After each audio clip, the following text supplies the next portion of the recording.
हितांशी राठौर और आप देख रहे हैं नेक्स्ट 9 न्यूज। महाराष्ट्र के सियासी संकट में कई नए मोड़ देखने को मिल रहे हैं। जैसा कि आप जानते ही हैं कि महाराष्ट्र में इस वक्त सियासी घमासान मचा हुआ है।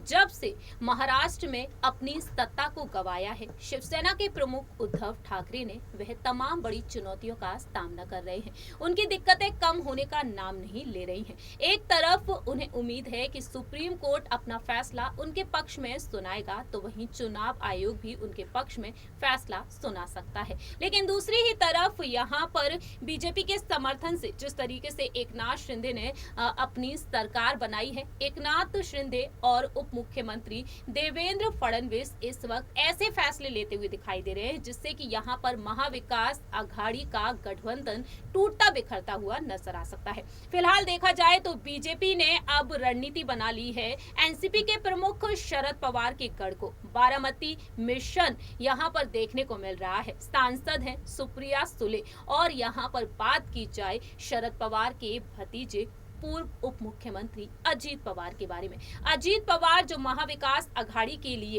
इस गठबंधन को बनाए रखने के लिए कई रणनीति बनाते हुए तो दिखाई दिए हैं, लेकिन साथ ही साथ महाराष्ट्र के विकास के लिए देवेंद्र फडणवीस से मिलते हुए भी दिखाई दिए हैं। लेकिन अब अजीत पवार काफी ज्यादा नाराज होते हुए दिखाई दे रहे हैं। दरअसल अलग अलग दावे किए गए जब एक कार्यक्रम के दौरान मंच से अचानक नाराज होकर चले गए अजीत पवार, और तब कई सवाल खड़े हो गए। क्या वाकई में यहाँ पर शरद पवार का वह साथ छोड़ सकते हैं? शरद पवार अगले 4 साल तक अध्यक्ष रहेंगे इस पार्टी के, लेकिन शरद पवार के बाद इस पार्टी को कौन संभालता हुआ दिखाई देगा, सुप्रिया सुले या फिर अजीत पवार? ऐसे में देखा जाए इन तमाम दिक्कतों के बीच, तमाम विवादों के बीच अजीत पवार ने भी चुप्पी तोड़ दी। वहीं अब उद्धव ठाकरे आगे आ सकते हैं, उन्हें मना सकते हैं। महाविकास आघाड़ी गठबंधन को बचाए रखने के लिए वह अब अपने आवास मातोश्री में बैठक कर सकते हैं। अजीत पवार से वह चर्चा कर सकते हैं तमाम मुद्दों पर। सबसे पहले आपको बताना चाहेंगे यहाँ पर उस कार्यक्रम के बारे में, जब एक कार्यक्रम में अजीत पवार मंच से उठकर चले जाते हैं, वो मुद्दा काफी ज्यादा गर्माता हुआ दिखाई दिया। रविवार के दिन की ये घटना है और उस घटना पर सफाई पेश की अजीत पवार ने। उन्होंने कहा मीडिया से बातचीत करते हुए कि दिल्ली में जो कार्यक्रम हुआ उस वक्त जब शरद पवार ने पार्टी की भावी योजनाओं के संदर्भ में संबोधित किया और उनके बाद महाराष्ट्र के प्रदेश अध्यक्ष जयंत पाटिल को मंच पर बुलाया गया, लेकिन बाद में अजीत पवार को बुलाया गया। और वहीं उन्होंने इस मुद्दे पर अपनी बात रखी। उन्होंने यहाँ पर अपनी बात रखी कि मैं टॉयलेट के लिए मंच से उठकर बाहर गया था, क्या मैं वॉशरूम भी नहीं जा सकता?